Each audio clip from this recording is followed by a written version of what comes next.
sat on the throne, lost in thought. The room was dark, but a ray of light illuminated him, almost like he was the only thing that mattered. Meanwhile, the man was grinning like a maniac, even with all the blood covering his face. He looked absolutely thrilled. The man in the armor stood over the bodies of his enemies, a sinister aura surrounding him. The attacker spoke, boasting that it was pretty warm and cozy, and that he had put a lot of money into making that trap. The figure stood tall, an axe in his hand, with a blazing fire behind him. The attacker seemed unfazed by the heat, like he was born in the flames. The attacker stared intensely, his eyes piercing through the helmet. He asked if the other person liked it, clearly proud of the trap he had set. The wounded man, covered in blood, couldn't believe what he was hearing. He stammered, asking if Ghislaine was the garbage he thought he was. He wanted to know if Ghislaine had known his plans all along. Far below, Ghislaine stood silent over the bodies. Ghislaine continued, explaining that he also knew how many of them there were, who the spies were, and who had helped them with reinforcements. He knew everything, it seemed. Ghislaine declared that he had known it all from the start. He said that there was no way they could win, because he'd always been a hidden ace card. The wounded man screamed, asking how Ghislaine could dare to do this. He was furious that someone he considered an useless piece of trash would even think about doing this to him. Ghislaine's axe was already falling. Ghislaine told him to shut it. The axe had already fallen, and the man's life was over. Ghislaine's helmet fell to the ground as he declared that they could try invading as many times as they wanted. He vowed that he was going to win the war every single time. Ghislaine smiled, knowing he had already won. He asked if they knew why he was so confident, and then he explained that it was because he had all the plans. A year before, near the Perdiem estate in the Luthania kingdom, tents were set up. It was a time before the fall, before everything changed. Suddenly, Ghislaine was lying in a bed, gasping for air. He was completely disoriented and asked himself what had just happened. Ghislaine sat up, clutching his chest in disbelief. He couldn't understand how he was still alive, and he asked himself if it was real. Ghislaine's eyes widened, his face contorted in disbelief. He started to say that just a moment ago, the sword dropped from his grasp, clattering against the ground. It was over before he even realized it. Blood splattered across Ghislaine's face as he realized what had happened. He just muttered, "Shoot." Ghislaine was bleeding out on the battlefield. He thought to himself that this was how it was going to end for Ghislaine Perdiem, the mercenary king, one of the continent's 7 strongest men. The war was over, and Eden, one of the continent's top 7 noble knights, stood over him with a smile. He had won. The enemy stood over Ghislaine, sword raised high, ready to strike. Ghislaine, lying in the dirt, could only think it was a shame he wasn't able to get his revenge. The enemy sneered down at Ghislaine, calling him a sickening bastard. He spat out the words, "Mercenary King Ghislaine Perdiem," like they were nothing but garbage. The enemy admitted he hadn't expected Ghislaine to be the oldest son of the fallen Perdiem household. He asked how Ghislaine knew all this, considering he was from a different kingdom. The enemy scoffed, saying that of course he knew. He admitted he'd worked his tail off a long time ago trying to track Ghislaine down. The enemy grinned, revealing that they were the ones who worked with the Delphine household to bring down Ghislaine's family. He looked absolutely proud of it. Ghislaine looked up in shock, blood dripping down his face. He demanded to know if there were other people involved besides Duke Delphine's household. The enemy stood over Ghislaine, looking down at him with a cold stare. He said there was no point in explaining anything since Ghislaine was about to die anyway, and told him to just accept his fate. Ghislaine looked absolutely furious, his face covered in blood and dirt. He shouted that he would never forgive the enemy for what he'd done. The enemy raised his sword high above his head, the blade glinting in the light. He was ready to end Ghislaine's life. Right there. He remembered the sword coming down, how he was fallen in that moment, but somehow he was back in his younger body, sitting in a tub with his head still on his shoulders. Ghislaine looked around, completely lost. He wondered if what he'd experienced was just a hallucination, and realized he was back in his younger body. Ghislaine wondered if he had been captured and used as a lab rat by mages. He looked absolutely furious, promising to make those arrogant jerks regret having kept him alive. Just then, someone called out to him, calling him young master. Ricardo, a soldier of the Perdiem family, called out, asking the young master to come out. He knew that Ghislaine was awake. Ricardo suddenly held a finger to his lips, telling someone to be quiet. He looked serious. His eyes narrowed. Ricardo held his sword up to Ghislaine's neck, telling him that he'd let him live if he answered his questions. Or maybe not, he thought. Ricardo looked down at Ghislaine, holding the sword closer to his neck. Ricardo asked if Ghislaine thought he was crossing the line, since a no was a no. Ricardo was clearly confused by Ghislaine's calm reaction. Ricardo was starting to panic. He was confused as hell by Ghislaine's reaction. He wondered why Ghislaine was so calm when he was being threatened with a sword. Ricardo suddenly punched Ghislaine in the face. Ghislaine stumbled back, completely shocked. Ricardo explained that Ghislaine had tired himself out from his tantrum earlier and fell asleep. Ghislaine was even more confused, wondering if he really did that. Ricardo looked down at Ghislaine, whose face was a mask of confusion. Ricardo said that Ghislaine had been throwing a tantrum about how he was going to command the group to raid the orcs. Ghislaine was still trying to process what Ricardo was saying. Ghislaine was getting annoyed, calling the whole thing nonsense. Ricardo told him to get his stuff together because people were waiting. Ghislaine was still lost, wondering where they were even going. Ricardo told Ghislaine that they were going to the Perdium estate, of course. Ghislaine didn't seem to understand what was going on, but Ricardo didn't seem to care. Ghislaine was completely lost. He just stared ahead, mouth open, trying to process what Ricardo had just said. Ghislaine asked Ricardo to repeat himself, shocked by what he had just heard. Ricardo was getting annoyed, asking if Ghislaine was sorry for throwing a tantrum earlier. Finally, they arrived. Ghislaine stood on a small hill, staring down at the Perdium estate in the distance. Ghislaine was absolutely floored. He couldn't believe that it really was the Perdium estate. He remembered seeing it reduced to ashes, so why was it still standing? Ricardo smacked Ghislaine across the face, asking if he had a terrible nightmare or something. He couldn't believe Ghislaine was calling his own household a fallen one, since the Count would kick him out if he heard that. Ricardo wondered if he was dreaming right now. Ghislaine just took the hit, and muttered that he guessed he wasn't dreaming. The sting on his cheek was a painful reminder that this was real. Ghislaine's mind raced as he saw his younger face and the estate in its original state. It was like looking at a broken mirror, reflecting two different realities. Suddenly, it hit him. He had traveled back to the past. The realization sent a shiver down his spine. Ghislaine remembered how his younger self resented the household. The immaturity and feelings of being inferior led to trouble, and as time passed, more people from the household avoided him. Ghislaine remembered that he couldn't handle all the criticism back then, so he ran away from home. He was just a kid, after all. Turns out, Ghislaine became a mercenary after that. He fought in tons of battles, got stronger, and made a name for himself. Ghislaine continued, remembering that he returned to the Ferdium County to fix his past mistakes. But when he got back, his household had already been destroyed, and he lost everything. But now, it was all still standing right in front of him. The Perdium flag waved in the wind, untouched. Ghislaine was so happy that all the people he cared about were still there. He couldn't believe it, and he felt like singing out of joy. Ghislaine knew it was too early to celebrate. He remembered that they were supposed to raid the orcs, and he knew he couldn't forget that day. It was the day most of the raid squad would die. He remembered the scene of the raid. Bodies were scattered everywhere, covered in blood and dirt. It was a massacre. Ghislaine recalled that in his past life, he had followed the orc raid squad, hoping to make a name for himself. At that time, the report said there were only 3 orcs, but when they got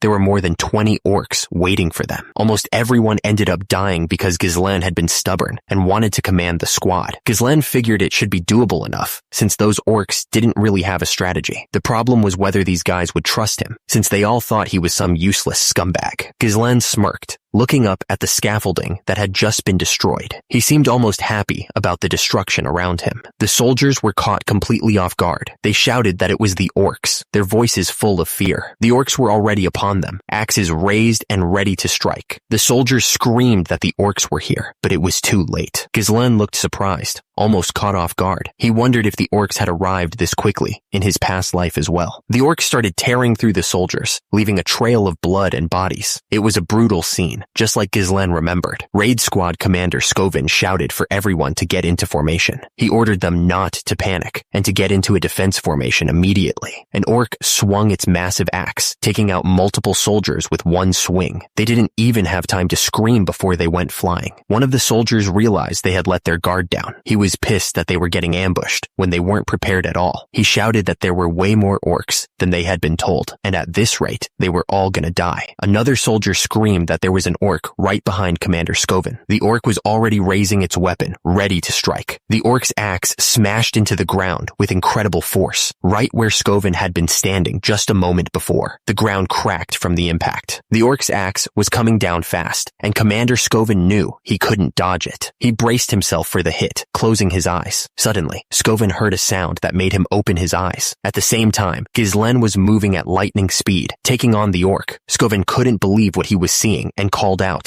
"Young master?" Ghislaine was a blur of motion, his sword slicing through the orc like it was nothing. The monster didn't even have time to react. The orc collapsed in pieces, and Ghislaine was covered in its blood. He didn't even flinch. The man yelled, completely stunned. He couldn't believe what he was seeing. Ghislaine stood his ground, looking down at the remains of the orc. The monster was torn to pieces. Ghislaine looked at his hand, annoyed. He realized he couldn't use mana yet. He wished he had traveled back to the past sooner. Ghislaine looked down at the commander and demanded that he hand something over. "You're the commander, right? Give it." Commander Skovan looked up at Ghislaine, completely confused. "Sorry," he asked. Commander Skovan straightened up, looking directly at Ghislaine. He seemed to be trying to understand what was happening. Ghislaine looked down at the soldier, then declared that he wanted the right to command. He was serious, not joking around. Raid Squad Commander Skovan looked absolutely shocked. What? He asked himself. How could Ghislaine ask for command at a time like this, when soldiers were dying? Ghislaine just stared back, looking a little stunned himself. He realized that he couldn't just take command like that. Skovan looked back at him, completely speechless. Skovan asked if Ghislaine thought this was some kind of game, even if he was the young master. Skovan said he couldn't just give up the authority that the Lord gave him so easily. Meanwhile, Ghislaine looked annoyed by Skovan's words. Suddenly, a massive orc came charging at them, swinging its axe. It looked like they didn't have time to argue, not with that monster bearing down on them. The armored man yelled at Ghislaine to fall back. He added that Ghislaine was still too inexperienced to lead the troops, so he should just stay out of the way. Ghislaine looked down, feeling a bit annoyed. He guessed he had no choice but to listen to the guy. Ghislaine suddenly punched the armored man right in the face. The guy went flying backwards from the force of the blow. Ghislaine's punch sent the armored man stumbling backwards, and immediately the man yelled at Ghislaine, asking what he thought he was doing. The armored man looked completely confused.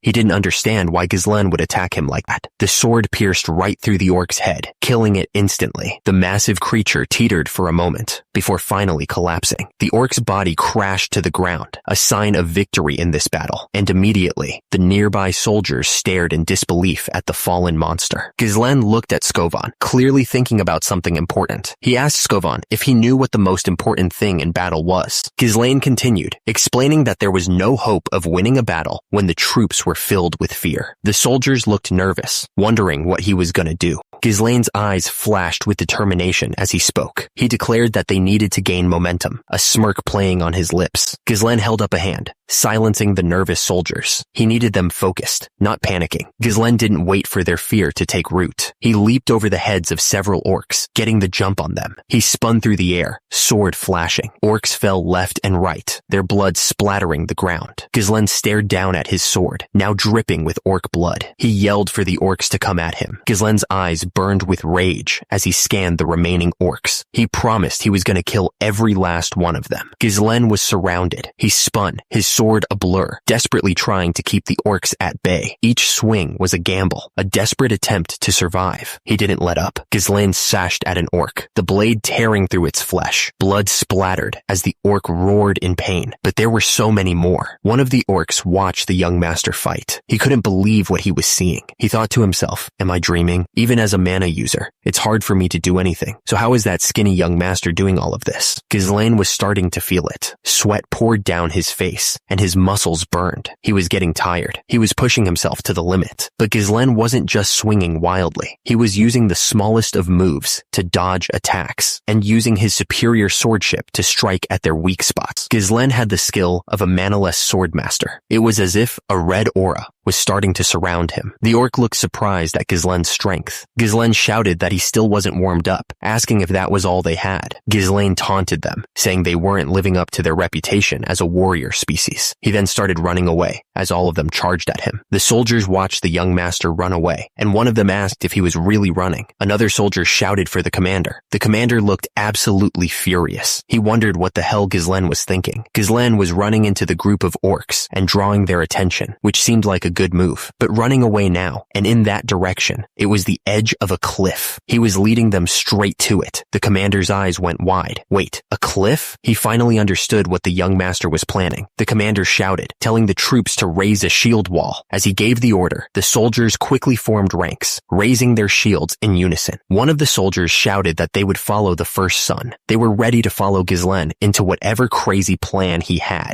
Ghislaine was still fighting the orcs, leading them closer and closer closer to the cliff's edge. The situation was getting pretty dangerous, but he didn't seem to care at all. Ghislaine told Scoven he was sure he had figured out what his plan was. If he was a skilled commander, he admitted he would have preferred to take them all down himself, but his stamina just wasn't up to it. Because of that, the orcs were getting pushed closer and closer to the edge of the cliff. Ghislaine smirked, saying that even with his low stamina, it should be enough for them to handle. The orcs screamed as they were pushed over the cliff, falling down to what was surely their deaths. The soldiers used their shields to push the orcs over the edge. They were so close to the cliff now that the orcs had nowhere to go. Yes, Ghislaine smiled, clearly satisfied with how things were going. Everything was falling into place. High above, the orcs tumbled down the cliff, falling to their doom. At the same time, Ghislaine looked up at them, ready for what was next. The commander screamed at the troops to push the orcs off the cliff, and immediately they surged forward, shields raised. The orcs struggled against the soldiers, but there were too many of them. Meanwhile, the commander yelled, his face red with effort. The orcs fell from the cliff. They were screaming as they fell, their bodies twisting in the air. The orcs continued to plummet, their screams fading as they disappeared into the mist below. It was over. The explosion ripped through the last of the orcs, sending blood and body parts flying everywhere. Below, the soldiers cheered, exhausted but alive. They had managed to kill all those orcs, and they were happy about it. The soldiers started yelling for the young master. They were clearly worried about him. The young master was falling off the cliff, his body twisting in the air. It looked like he was done for. A soldier reached out, trying to grab the young master before he fell completely. He yelled at him to grab his hand. The young master looked up, but he couldn't reach. He just couldn't grab the soldier's hand. Ghislaine was falling, and there was nothing to grab onto. He yelled for someone to hold on. At the same time, below, one of the soldiers looked up in horror.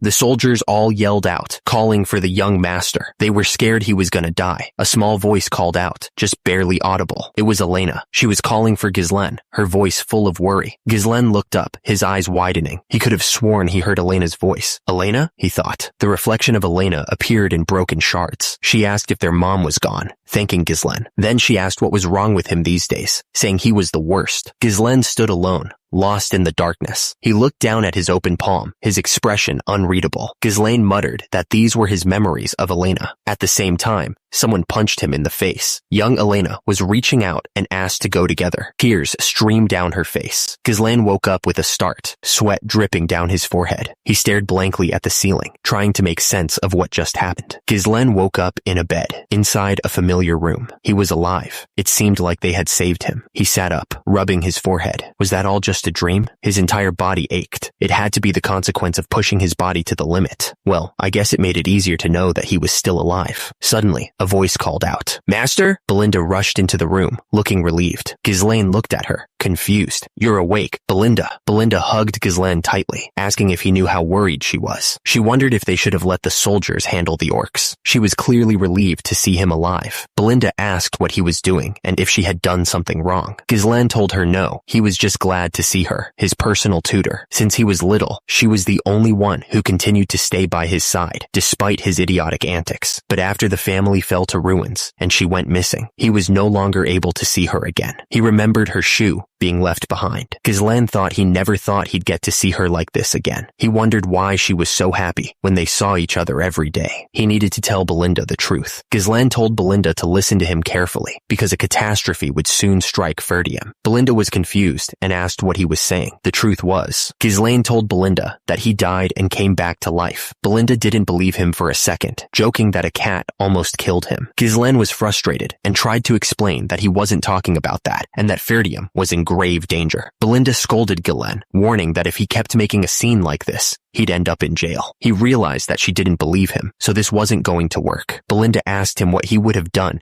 if he was too hurt to even go to the festival. Belinda reminded him about the festival, asking if he already forgot about it. She explained that Lady Elena had been waiting for the day to go to the festival with him, clearly trying to cheer him up. Belinda said it would be a great chance for the two of them to become close to each other again. Ghislaine remembered that there was a festival that always happened around this time of year, and he stared at the picture of Elena. Ghislaine thought thought that in his past life, he didn't have time to enjoy festivals because of his traumatic experience. He sat alone in the dark, regretting his actions. Belinda wondered how long it would be until the festival. She figured it was about a week away. Ghislaine's mind was racing as he thought about that week. The day that changed his life kept replaying in his head. He remembered Elena asking if he was inside, a memory that continued to haunt him. He remembered Elena begging him to go with her. Her eyes were filled with tears as she reached out to him. Ghislaine knew that 1 week later, Elena would die. He was determined to change that future, no matter what it took. Ghislaine suddenly pulled Elena into a hug. She was caught off guard by the sudden closeness. Belinda was furious, her face red with anger. "What's wrong with you? What kind of prank is this?" she demanded to know. Below, Elena looked up at Ghislaine, confused by Belinda's outburst. Ghislaine looked down at Elena with a soft smile. He quietly said that he had missed her. Elena, clearly creeped out, pushed Ghislaine away with surprising force. "Let me go! You're creeping me out!" she shouted. Ghislaine stumbled back, shocked by her strength. He wondered if she had always been this strong. Belinda stepped forward, her expression still hard. She stated that she was the one who asked Elena to be there. She then demanded to know what game Ghislaine was playing, and if he thought this made everything okay. Ghislaine looked confused, asking what she was referring to. Ghislaine, looking absolutely furious, yelled that he told her to get lost because she was annoying. He added that just feeling her breath felt disgusting. Elena looked at him shocked as he realized he had said all that out loud. Ghislaine suddenly looked calmer, but also ashamed. He quietly admitted that he wasn't the closest with Elena in his past life, and that he had been a complete piece of trash. He quickly apologized. Belinda, holding Elena, looked completely stunned. She asked if Ghislaine had apologized first, and if he had hit his head after she heard an orc had taken him out. Ghislaine insisted that he really had taken them all out. Below, he looked absolutely pissed and demanded to know why they kept implying that he had gotten hit. Elena sarcastically said that he had gotten them in that state, and that he had come back unconscious. She told him to come on now. Belinda and Elena were both smiling brightly, clearly enjoying each other's company. Meanwhile, Ghislaine was kneeling on the floor, filled with regret. Ghislaine stared ahead,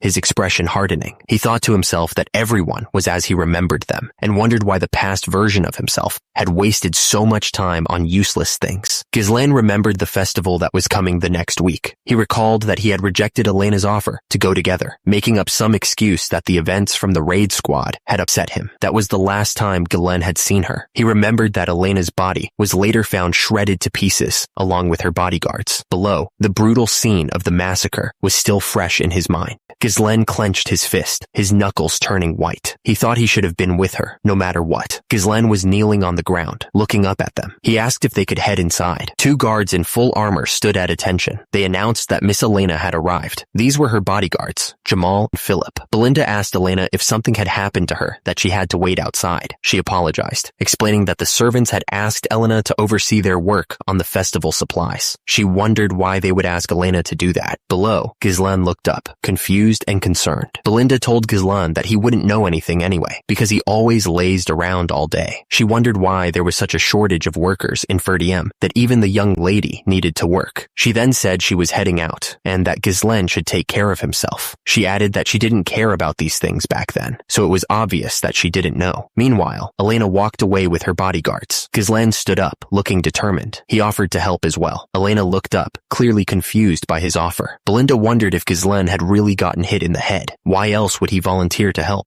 The market square was bustling with activity as people set up stalls and prepared for the festival. Servants hurried around, carrying supplies and decorations. Ghislaine shouted that he had offered to help and for them to get out of his way. He added that people would be too scared to work with them around and that they should stay out of trouble. Below, workers continued to set up for the festival, trying to ignore the commotion. Ghislaine realized that Elena's body would be found near the slums, far from the festival grounds. Someone must have killed her there or forcibly moved her there. Because of that, he knew he needed to learn the layout of the castle to prevent it. Ghislaine winced, holding his face. One of the servants looked at him, concerned, and exclaimed, "Ghislaine, my lord, that face." Old man Fergus seemed relieved to see Ghislaine. He was thankful that Ghislaine was well. He said that he had come as soon as he heard the news about the orcs, but that they could stop talking about it now. At the same time, Ghislaine leaned on him for support. Belinda said that it was great timing, and that old man Fergus should take Ghislaine back to his room, since he was acting weird after waking up. Old man Fergus agreed that he would. Ghislaine thought that this This damned hooligan image was getting in his way again. Ghislaine figured that it couldn't be helped. He'd get to know what was going on around the castle better in the following week. Ghislaine asked Old Man Fergus if there was an abandoned training field in the castle, and told him to take him there. Old Man Fergus was confused and asked why. Ghislaine simply said that he wanted to train. Old Man Fergus seemed surprised by his request. Old Man Fergus agreed to take him there. He said that it was this way. Ghislaine's eyes widened as he took in the sight before him. He was clearly surprised by what he was seeing. Ghislaine looked around the training area, impressed. He said, "What? It's in a much better condition than I expected." Ghislaine thought that it was a perfectly suitable location to train at. He had never seen anything like this as a mercenary. Old Man Fergus replied that they kept it maintained in case he wished to use these facilities. Old Man Fergus looked at him with a small smile. He said that he was certain that what Ghislaine was going through was just a phase. Ghislaine stared at Old Man Fergus, lost in thought. He wondered if Old Man Fergus had also acted this way in his past life. Ghislaine looked down, lost in his thoughts. So that's what had happened, he thought to himself. Ghislaine said he needed to live a long life because dying really felt like trash. Old Man Fergus asked him to beg his pardon, since he was said to have already experienced life and death. Ghislaine smirked, replying that Old Man Fergus was sharp, and that he actually did die and was resurrected. Old Man Fergus responded that he thought that was enough tomfoolery, my lord. Ghislaine told Old Man Fergus that he could head back, and that he was going to start training. He added that he would be just outside. Ghislaine thought to himself that he had always treated everyone around him like they were his enemies, but he realized he was just short-sighted back then. He was starting to regret his actions. Ghislaine thought about the week ahead. Back then, it was revealed that the one behind Elena's death was a lord from a neighboring territory. The war had dragged Perdium to its end, a dark flag waving over the destruction. And the thing is, Elena's death was the starting point of it all. That meant he had to set things straight, starting now. Ghislaine looked absolutely determined. He needed to fix everything from here on out. First things first, Ghislaine needed to get himself into better shape. It sucked that he didn't have a lot of time, but he should at least be able to control mana. Mana was a supernatural resource that allowed humans to break through their limits. Most people said that noticing and taking in the mana was the hardest part, but he was able to do that, even on the chaotic battlefield. Ghislaine had to connect the mana particles floating in the air and bundle them up as if he was spinning a spool. He focused, trying to feel the energy flow. Ghislaine sat there, mana swirling around him. He figured that for someone like him, who'd been through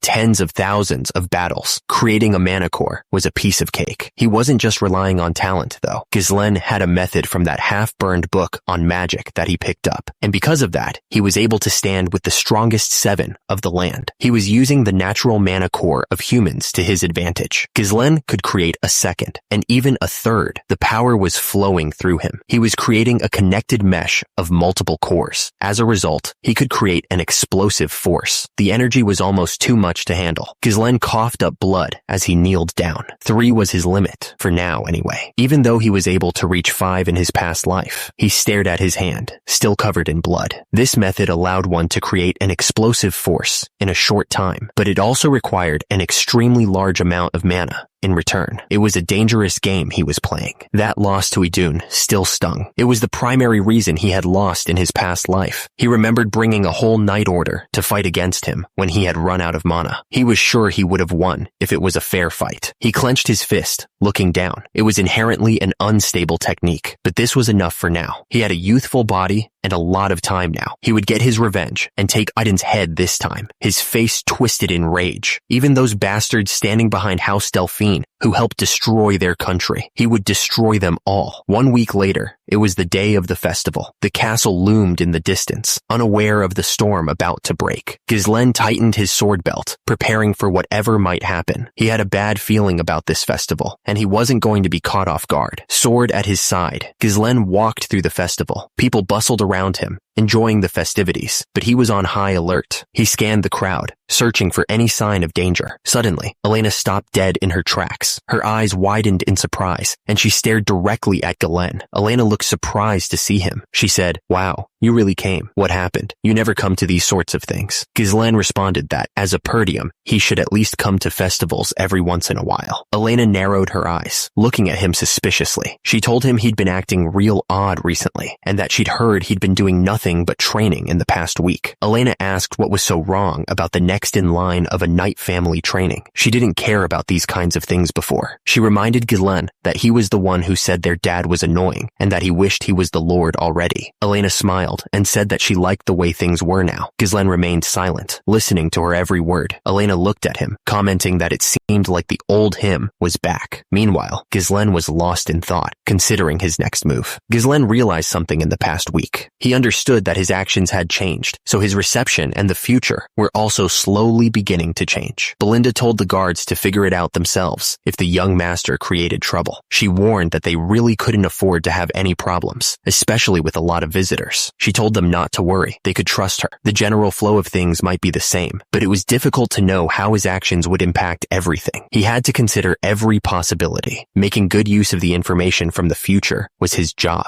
Ghislaine knew he needed to respond to each situation effectively. Ghislaine's preparations were complete. He felt a surge of confidence. Everything was ready, and immediately, Ghislaine grabbed Elena's hand, and they ran together through the town.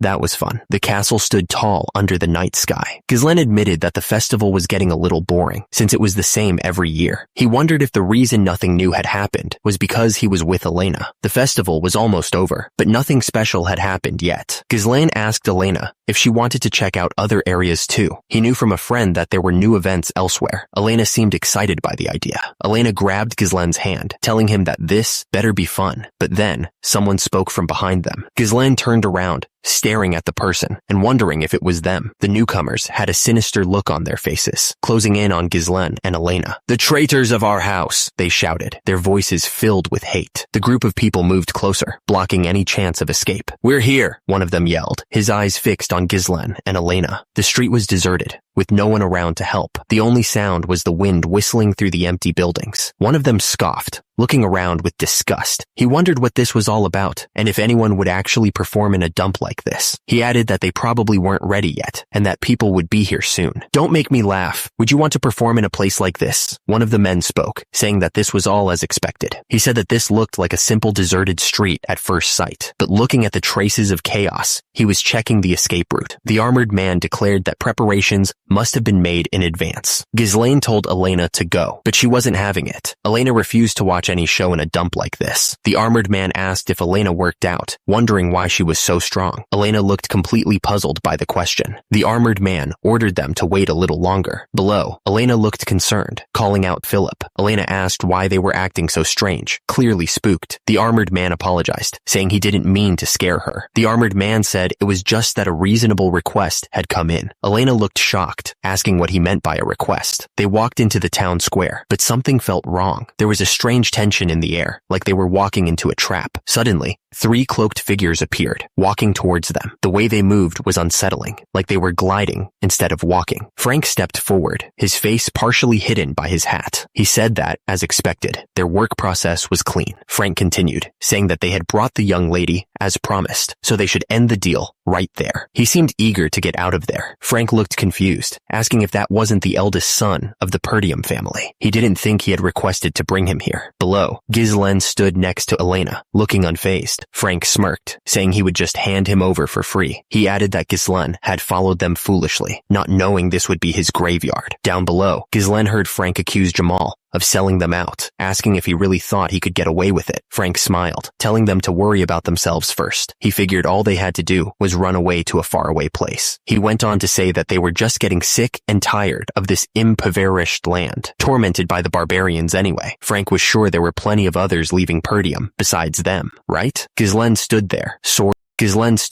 sword in hand. Frank looked shocked, unable to say anything. Elena watched as Ghislaine stood over Frank, who was now lying dead on the ground. Ghislaine declared that at least the others never sold them out. The attacker wondered how Jamal, that idiot, could lose to an amateur like that. Below, Jamal stared up in disbelief as a sword pierced right through his head. Jamal was stunned, unable to believe what was happening to him. It was impossible, he thought, as the sword went all the way through. Ghislaine stood next to Elena, looking down at Jamal Jamal's lifeless body. The rain started to fall, washing away the blood. The observers wondered if that was really the eldest son of Perdium. They thought he'd never had any real combat experience or fundamental training. Judging by his appearance, one of them thought he wasn't mistaken. Although they were taken off guard, Ghislaine instantly killed 2 knights. The observers realized that Ghislaine's attacks used mana. Ghislaine stood over Jamal's corpse, the sword still stuck in his head. Elena grabbed onto Ghislaine, clearly scared. She asked what the hell was going on. Ghislaine's face was blank, showing no emotion at all. He just stared ahead. Elena screamed, her voice full of terror. Ghislaine knocked Elena out cold, and immediately, a man thanked him for doing the work for them, calling him the eldest son of Perdium. Around the area, the knights lay dead on the ground. Meanwhile, the man with the pipe admitted that Ghislaine was much different than what he had heard. He wondered if he had been hiding his true skills. Ghislaine held his sword, the blade dripping with blood. He wondered aloud what it mattered to them. Below, he looked down at the men with a cold stare, muttering about the number of enemies. The man with the pipe stood with 2 other cloaked figures. He said that the 2 beside him were nothing, but the one in the middle had mana on a different level. Ghislaine knew he had to end this quickly. Meanwhile, below, he asked the group who had requested this hit. He figured there was no need for a dead man to know that. Ghislaine figured they wouldn't say it so easily. No matter, he thought. Ghislaine was sure that they would spill it soon enough anyway. The leader in the black cloak said that they shouldn't sever his head. Instead, they should capture him alive and break every limb in his body so that he couldn't help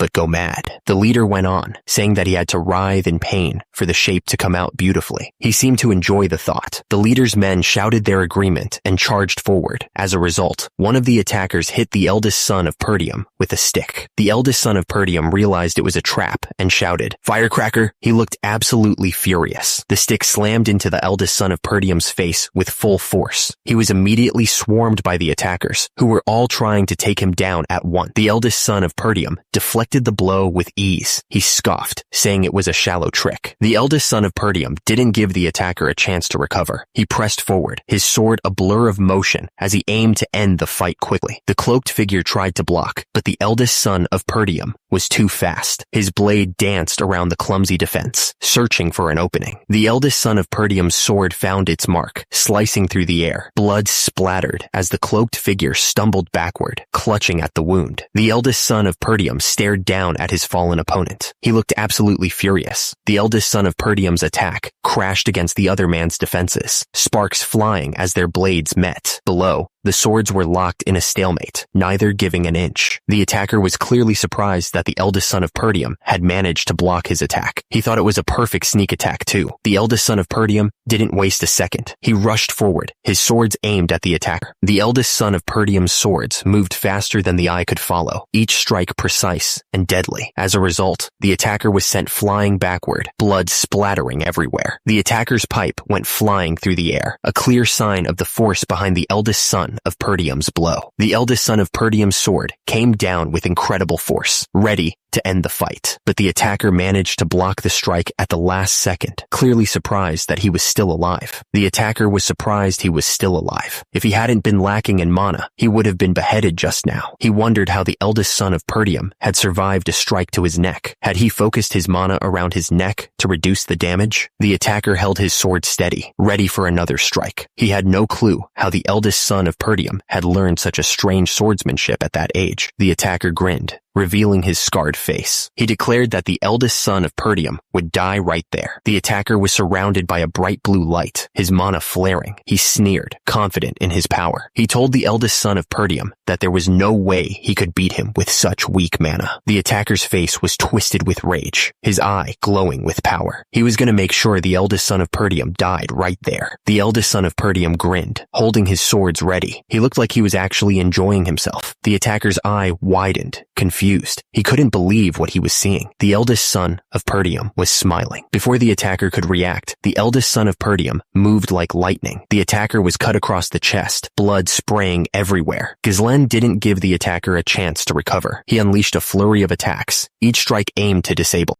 The attacker was bleeding, but he still had the nerve to talk. He told Ghislaine that his mana was too weak for any of this to work. Suddenly, the attacker coughed, blood splattering on the ground. He couldn't believe what was happening to him. him. The attacker was completely shocked. He couldn't understand how Ghislaine's attack had been so powerful. He realized that the true culprit behind Elena's death was standing right in front of him. Ghislaine was surrounded by a red glow, his eyes burning with rage. He told the attacker that he was the one he was looking for. Ghislaine's eyes burned with an intense light as he prepared to unleash his full power. He warned the attacker to brace himself because he was about to unleash his third core. The attacker was completely caught off guard by the sudden surge of power. He asked in disbelief how Ghislaine had managed to boost his mana so much, and immediately, Ghislaine attacked with incredible speed, daggers flashing. The attacker could barely keep up, realizing just how fast Ghislaine had become. Meanwhile, Ghislaine pressed his advantage, attacking with a flurry of sword strikes. The clash of steel echoed through the air as Ghislaine relentlessly attacked. Each strike was delivered with precision, forcing the attacker to struggle to defend himself. The attacker was struggling to block, exclaiming that the force of Ghislaine's attacks was making his hands go numb. He was starting to wonder how Ghislaine could draw so much mana, since it usually had a limited effect. Because of that, the attacker's sword started to crack under the force of Ghislaine's blows. The attacker was stunned, blocking Ghislaine's attacks with difficulty. He exclaimed that he had never heard of a method that could increase mana so explosively. The attacker continued to struggle to keep up with Ghislaine's attacks. He realized it was as if Ghislaine had become a completely different person. Ghislaine didn't give him a moment to breathe. He attacked with such force that the attacker's sword started to crack. Ghislaine pressed his attack, shards of the attacker's broken sword flying everywhere. He moved with incredible speed, not giving the attacker any chance to recover. Ghislaine stood over the attacker, who was now bleeding and defeated. The attacker was done for, with no hope of winning. Ghislaine didn't hold back, going all out against the attacker. Every strike was thrown with the full force of his body behind it, blood splattering everywhere. The attacker screamed in pain, blood gushing from his mouth, and immediately after, Ghislaine's fist slammed into his face, knocking him to the ground. Ghislaine stood over the attacker, ready to get some answers. He grabbed the attacker by the neck and asked him to finish their conversation from before, demanding to know who had requested this attack. The attacker was in bad shape, but he wasn't giving up just yet. He muttered that he wasn't going down so easily, his hand reaching for a hidden knife. The attacker, with a desperate look in his eyes, announced that he would at least take Elena Perdium with him. He raised the knife, aiming it at the young girl. The attacker screamed, trying to stab Ghislaine with the knife, but immediately after, red threads shot out, wrapping around the attacker's arm. Ghislaine grabbed the attacker, his eyes cold and unforgiving. He offered to make a deal, saying that if the attacker answered his question, he would sheathe his sword. The attacker realized he was trapped, unable to move. He wondered when Ghislaine had created those threads, using mana. At the same time, Ghislaine's hand glowed with blue mana. Ghislaine was sure someone of the attacker's skill would know how to patch himself up. He was completely unfazed. Ghislaine threatened that it wouldn't matter if he destroyed the attacker's mana core. The attacker looked absolutely shocked by what he heard. Ghislaine held the attacker's arm tightly, his mana flowing around it. The attacker looked absolutely terrified. The attacker realized his mana was scattering. He didn't understand how this was happening. Ghislaine asked if the attacker was out of his mind, warning that one wrong move could cause an explosion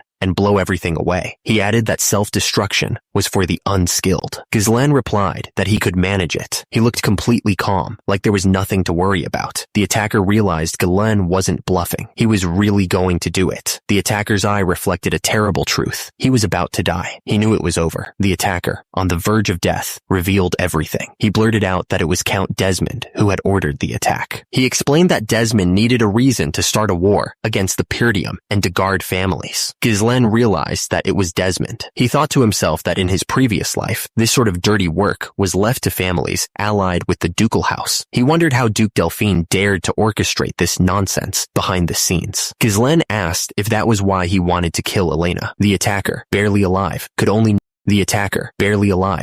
nod in agreement. Ghislaine finished him The attacker, barely alive, could only nod in agreement. Ghislaine finished him off without hesitation. He looked down at the body, his eyes cold. The attacker coughed up blood, asking what Ghislaine was doing. He said this wasn't what he expected. He wondered if Ghislaine was scared, now that his own end was near. Ghislaine just stared down at him, a smirk playing on his lips. Ghislaine's eye twitched as he chuckled. The sound echoed in the air, a promise of pain to come. The attacker spat out that nothing would change, even if Ghislaine killed him. He claimed he'd already finished the work with with the Dagard. He asked if anyone would listen to a punk like Ghislaine, saying the Perdium would perish because of the war. Ghislaine stared back at him, his expression unreadable. Ghislaine raised his hand, ready to end the conversation. He had something to say. Ghislaine declared that he was reborn after dying, so things would be different this time. He looked absolutely sure of himself. The attacker screamed, his face contorted in fury as power surged around him. He looked like he was about to explode with energy, and immediately, a beam of pure energy shot straight up into the night sky. It ripped through the darkness, heading somewhere far above. The beam slammed into a building, sending chunks of stone flying everywhere. Ghislaine stood in front of the destruction, his eyes narrowed. The ground was littered with bodies, a grim reminder of the fight. Below, Ghislaine was panting heavily, his breath coming in ragged gasps. Ghislaine stood over Elena's body, his face stained with blood and sweat. He stared down at her, his expression unreadable as the night grew quiet. Ghislaine lay on the ground, struggling to catch his breath. Above him, his sword was stuck in the ground, covered in blood. Ghislaine's face was contorted in pain as he clenched his teeth. He was clearly not ready to give up. Ghislaine struggled to his feet, his body aching. He muttered that exploding 3 cores had been nothing back when he was the Mercenary king. Ghislaine pushed himself up, his eyes burning with determination. He wouldn't fall here, not like this. Ghislaine glanced down at Elena's body, a sudden realization hitting him. He remembered that in his previous life, they had found another body, besides Elena, at this place. He recalled what the guy had said earlier. The leader in the black cloak turned away, his expression unreadable. Below him, the son of Dagard lay dead, covered in blood. The leader figured that the son of Dagard had been killed along with his escort knight, so that was how they silenced them and framed them as Elena's killers, huh? The leader realized that the moment this was revealed, the war would begin. He decided they needed to erase this evidence. The leader held a lighter in his hand, ready to burn everything. Ghislaine, carrying Elena, declared that he wouldn't let things happen as the leader intended. He had to protect Elena. Ghislaine ran as fast as he could, carrying Elena away from the chaos. The leader watched him go, his expression hidden by the shadows. The mission had been a total failure. The words hung in the air like a death sentence. The leader was absolutely furious. He shouted, asking how they couldn't even take care of just one girl when he sent guard knights and Frank, who was supposed to be the best they had. He wondered if they let their guard down because they thought it would be easy. The subordinate stammered, trying to explain that it was all because of Ghislaine Perdium. He looked terrified of the leader's reaction. The leader scoffed, asking if he was talking about Ghislaine, that useless trash from the north. He asked if the subordinate was seriously trying to use him as an excuse, since everyone knew Ghislaine was a useless piece of garbage. The subordinate insisted that Ghislaine was completely different from the information and rumors they had. He seemed genuinely shocked by this. Ghislaine moved with incredible speed, his blade a blur as he cut through his enemies. He was a whirlwind of destruction, each strike precise and deadly. In the end, blood splattered across the ground, a testament to his power. The leader's face was a mask of disbelief as he realized something was very wrong. It was as if Ghislaine was a completely different person, and immediately, Ghislaine walked forward, seemingly unaffected by the chaos around him. The subordinate pleaded, saying they had already taken care of things with dragons, so starting the territorial war wouldn't be an issue. He begged for one more chance, but the leader cut him off, shouting that he couldn't even find out enough information on one kid. He asked if the subordinate realized how much of a setback this had caused, and how he dared ask for another chance after failing such an easy mission. The leader, his face twisted with rage, ordered the men to eliminate Ghislaine, and immediately, a cloaked figure knelt before him, ready to carry out the command. All this drama? Ghislaine thought it was too noisy. The leader paused for a moment, considering the situation. He slowly agreed, simply saying, yes. The leader stared down at the subordinate, his eyes burning with intensity. He demanded to know what kind of chance the guy wanted. The subordinate, desperate to redeem himself, shouted that he would get rid of Ghislaine Perdium, and immediately, he explained that he would make a duel happen naturally.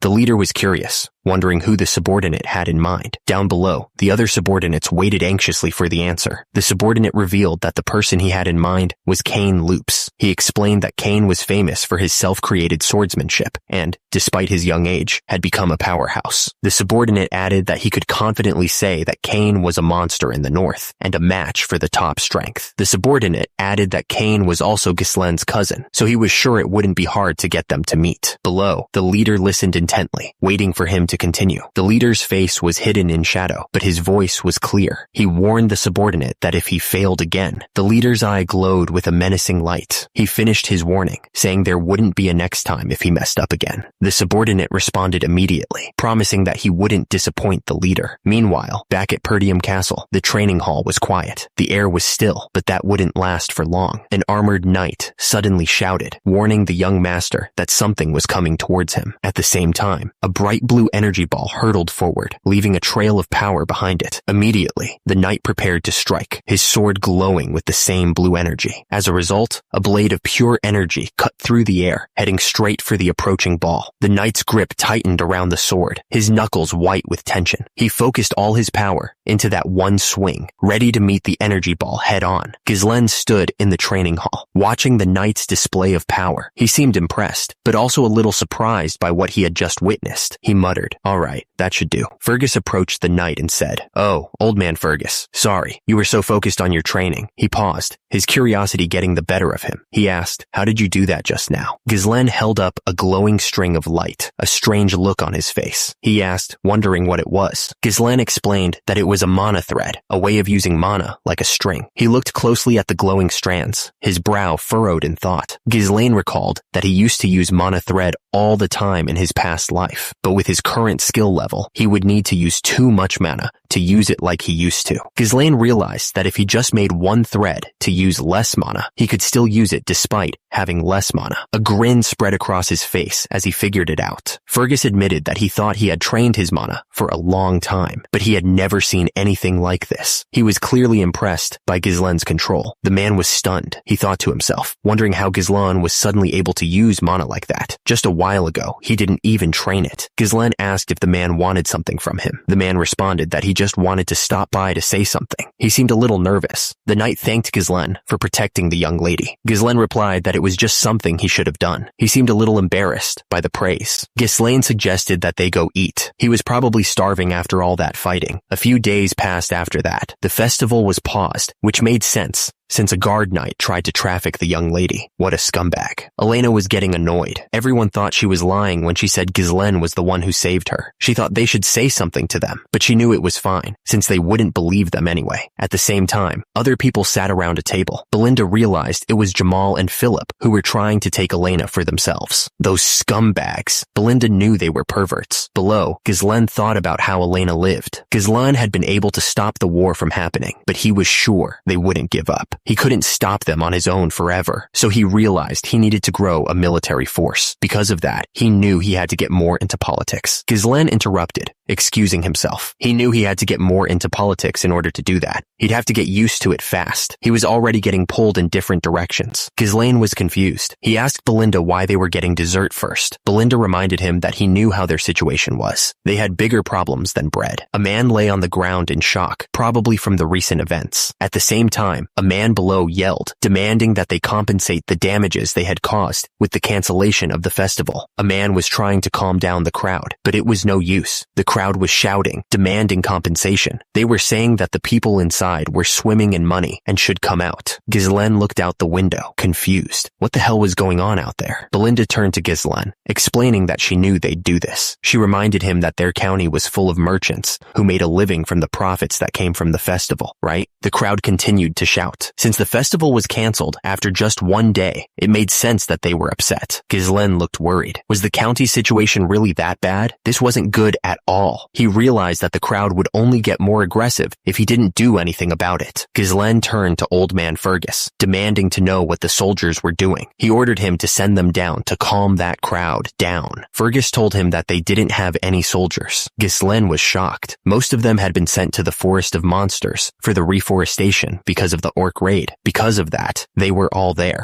Perdium was basically eternally at war because of the barbarians to the north. And on the other side, there was the Forest of Monsters from where monsters could come from at any moment. No money, no soldiers. What a mess, he thought. Ghislaine called out to Belinda, telling her that they needed to talk. He reminded her that she was the one that managed his money, right? He wanted to use that to calm down those merchants. Belinda looked right at him and said that there wasn't any money left. She didn't even try to soften the blow. Ghislaine asked her why not. Belinda reminded him that he'd been spending money like water, and the account was cut off. Ghislaine's eyes widened. He didn't have any money at all? He was broke? Ghislaine asked Belinda to lend him some money, but she just chuckled and said she didn't have any either. He should have seen that coming. Damn it, he thought. No money, no soldiers. What the hell did they have to work with? He sat by the window, looking out over the city, trying to figure out a solution. Without even a little bit of money, there was nothing he could do, even if he knew what was going to happen in the future. Ghislaine knew he was going to need money first. Someone came running, shouting about whether there wasn't something on the estate that could be sold, and immediately after, the door slammed open as Ricardo burst in, looking panicked. He was yelling for the young master. Ghislaine looked up, surprised. He asked Ricardo what was going on and why he was in such a hurry. It was rare to see him this worked up. Ricardo stammered, saying there was a problem. He announced that young Master Kane wanted to see Ghislaine. Ghislaine looked confused, repeating the name Kane to himself. Nearby, someone was getting beat up pretty badly. The guy's face was covered in blood, and he looked like he was about to pass out. The attacker's fist was covered in blood as he prepared to deliver the final blow. The impact would be devastating. The attacker's fist was covered in blood. He was clearly enjoying beating the crap out of this guy. The guy on the ground was barely conscious, just barely clinging to life. And immediately after, Ghislaine appeared in the doorway, looking down at the scene. The injured man on the ground managed to stammer out, "Young master?" Ghislaine's expression hardened as he took in the brutal scene. A voice cut through the air, cold and confident. Kane Loops had arrived, and he announced, "There you are." Kane Loops towered over Ghislaine, casting a long shadow. The air crackled with tension, and Ghislaine knew this wasn't going to be a friendly chat. Kane Loops stared down at Ghislaine with a smirk. He greeted him casually, saying, "Hey, Ghislaine." Ghislaine stared at Kane Loops and realized he knew that face. He thought to himself, turns out it was Kane Logis, the heir of the Logis County. They had an alliance with his family. Ghislaine thought back to his relationship with Kane. He had been his only friend at one time, and also his greatest enemy. The air was thick with tension as Ghislaine looked at Kane. He couldn't shake the feeling that something bad was about to happen. Ghislaine turned to Ricardo, asking what was going on. Ricardo stammered,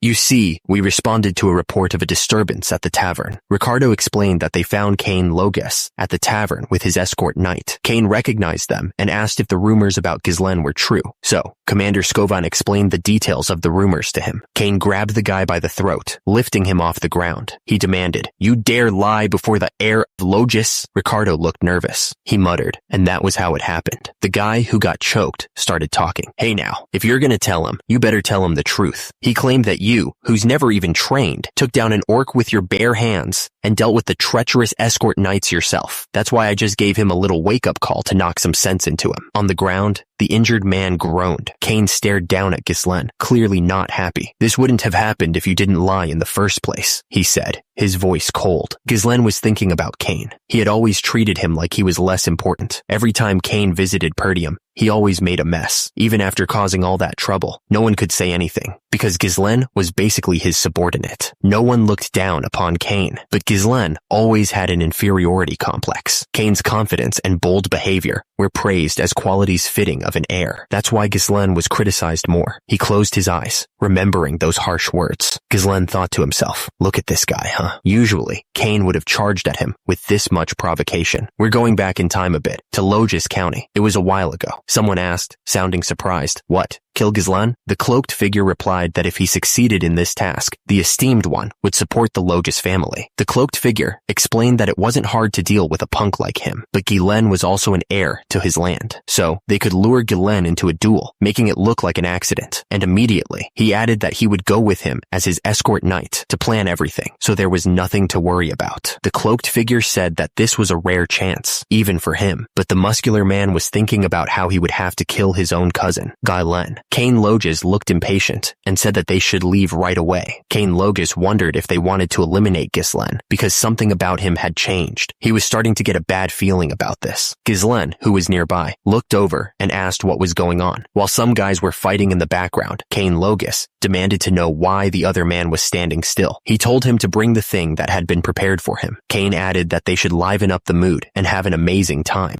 Cain Logis stared intensely and asked if he was wrong, buddy. Ghislaine stood there calmly, his hands casually tucked into his pockets. He seemed to be waiting for something to happen. Ghislaine started talking, remembering the past. He said that Cain Logis always had him prepare alcohol and women every time he came around. Below, the memory showed him being forced to do just that. Ghislaine was getting annoyed as he continued. He said that he only did it back then because he didn't want to get beaten up, but not anymore. The memory showed him being scolded for wasting so much money. Ghislaine's eyes narrowed, a sudden realization hitting him hard. He knew exactly what he needed to do. Ghislaine realized that his source of money had been right here all along. He stared down at the orb, a plan forming in his mind. Ghislaine heard someone calling his name. He looked up, wondering who was yelling at him. Cain Logis was sitting down and demanded that if Ghislaine remembered what he asked for, he better bring it to him right now. Cain seemed really impatient. Cain was still waiting, looking annoyed. He was clearly expecting Ghislaine to hurry up. Ghislaine looked up at Cain, a thought crossing his mind. But then he asked if Cain didn't have a debt to repay to him. Cain was confused and asked what he needed to repay him for. Ghislaine fired back, reminding Cain that he'd been paying for all the stuff Cain asked for with his own money. Ghislaine demanded 1,000 gold, principal plus interest. Cain was shocked, saying that it shouldn't have even cost him 100 gold. Cain Logis got right in Ghislaine's face, ranting about how he only kept doing all those favors because he thought they were friends. He said it was like he was paying some friendship fee. He was furious that he had been used like a doormat for so long. Ghislaine glared at Cain, telling him to pay it all back before he beat the crap out of him. He said he was short on cash and needed the money right now. The words caused a commotion. People started fighting around them, unsure what was happening. Ricardo watched the scene unfold, confused, and asked what the young masters were doing. Cain stepped on the hand of someone on the ground. He asked Ghislaine if he was starting to act all tough, just because he'd been going easy on him. Cain looked down on Ghislaine, sneering that he seemed to think he could spread rumors about a knight. He called Ghislaine a parasite leeching off the land, and said that everyone in the north knew he was a scoundrel who only sucked up to his heir, talking garbage. Cain Logis yelled at Ghislaine to get himself together, and immediately he swung his fist down towards Ghislaine's face, ready to beat him up. Ghislaine leaned back, dodging Cain's punch at the last second. He watched Cain carefully, trying to figure out what he was going to do next. Cain screamed that Ghislaine was a little before throwing another punch, but Ghislaine blocked the attack with his arm, stopping Cain from hitting him. Ghislaine didn't waste any time and punched Cain right in the face. The force of the hit made Cain's head snap back. Cain's eyes widened in shock as he got punched. He didn't expect that at all. The punch connected with Cain's face, and you could practically feel the force behind it. At the bottom, Ghislaine stood there, staring back with cold eyes. Cain was sent flying, crashing onto the ground with a thud. At the same time, one of Cain's men rushed over, yelling to see if the young master was okay. Ghislaine towered over Cain, telling him to get up and stop whining. He knew Cain had blocked the hit, so he wasn't buying the act. One of Cain's men shouted at Ghislaine to stand back, asking what he thought he was doing. Meanwhile, the other guys there were just as shocked, wondering if Ghislaine had really just beaten up Cain. Cain smirked, his eyes narrowing. So, that's how Ghislaine wanted to play things, huh? The speaker smirked, asking Ghislaine how he liked his acting. Ghislaine just looked at him, waiting for the next move. The speaker grinned, saying it was excellent. He had set the stage perfectly to make it appear that the fault lay with Ghislaine in everyone's eyes. This should be more than enough to justify a duel. Of course, it was a rare opportunity to gain such powerful backing, and he had to make sure to leave a lasting impression this time. At the top, the scene showed two men talking about how if he succeeded in this task, the esteemed one would support the Logis family. Meanwhile, the speaker clenched his fist, thinking this was the perfect time to cut off Perdium, a falling power. Cain shouted, asking how Ghislaine dared to attack him simply for trying to verify the truth, after tarnishing the dignity of nobility with lies. And immediately after, the view shifted to Ghislaine on the ground. Ghislaine looked down at Cain, who was still on the ground, and accepted the challenge. He challenged Cain Logis to a duel. Cain Logis accused Ghislaine of insulting him, the heir, in front of the people of Perdium, and he was also furious about the assault on his knight, saying that Ghislaine had tarnished the dignity of nobility. Meanwhile, his knight was still on the ground, clearly in bad shape. Cain stared intensely at Ghislaine, His eyes narrowed. He asked if Ghislaine was thinking of denying what he had done. The air was thick with tension. Everyone watched Ghislaine, waiting to see what he would say or do. Ghislaine chuckled, a nasty smile spreading across his face. He already knew Cain was stupid, but he didn't know he was stupid enough to dig his own grave. So, he accepted the duel. Below, his hand gripped the hilt of his sword. Cain smirked. Looking down at Ghislaine, he warned him not to regret it, even if he died. Ghislaine stared down at Ricardo, his blue eyes piercing. He needed to get things moving. Below, Ricardo responded nervously, confirming that he understood. Ricardo took a deep breath and shouted, his voice echoing through the area. He was going to carry out Ghislaine's orders, no matter what. Ghislaine looked down, a sly grin on his face. He told Ricardo to bring all the merchants protesting in front of the castle, promising to make them big money. The festival was suddenly cancelled. The atmosphere, which had been so hyped up, cooled down just as quickly. Some tourists couldn't even leave because of it, which really sucked for them. They were stuck in a state of frustration, unable to spend their money or enjoy their time. Ghislaine knew that something had to be done to help the tourists. He figured that if an event were to take place, it would definitely soothe them. Ghislaine stood tall on the platform, looking out at the crowd. He was about to make an announcement. The crowd went wild, announcing that it was a duel between young Master Cain and Ghislaine. They were betting their money on young Master Cain, hoping that he would finally teach that punk a lesson. The merchants were doing everything they could to make a sale. They were shouting that their goods were cheap, and they were offering a buy one, get one free deal. The betting promoter was yelling for everyone to place their bets, trying to hype up the duel. At the same time, coins were flying through the air as people rushed to bet on young Master Cain, since it was supposedly the safest bet. Young Master Cain was furious, saying that it was wrong to turn a sacred duel into a marketplace like this. He then warned that his sword wouldn't stop, not even if his opponent surrendered. Ghislaine listened to what Cain said, a slight smirk forming on his face. It seemed like that was exactly what he wanted to hear. Ghislaine announced that, since it seemed like enough people were satisfied, they could begin. The crowd waited with bated breath. The betting promoter looked down at his papers, looking bummed out. Turns out, nobody had bet their money on Duke Ghislaine, which was probably not a good sign for him. Ghislaine stared forward, lost in thought. He was probably thinking about the fight, or maybe he was just bored. The betting promoter yelled that the result was obvious, and that Ghislaine didn't stand a chance against young Master Cain. He then told everyone to find an idiot dumb enough to bet on the other side. The promoter turned to Ghislaine, smirking. He told him that even the marketplace was ignoring him. The promoter suggested changing the conditions of the bet. He proposed that people bet on how long Ghislaine could last against young Master Cain. As a result, a guy threw a bag of money on the table. A man in armor put his money on the line. He announced that he was betting on Duke Ghislaine. The air crackled with anticipation as the duel was about to begin. Below, a massive bag of money sat on the table, representing the stakes of the upcoming fight. Suddenly, Lady Elena spoke up, announcing that she wanted to bet on her big brother, too.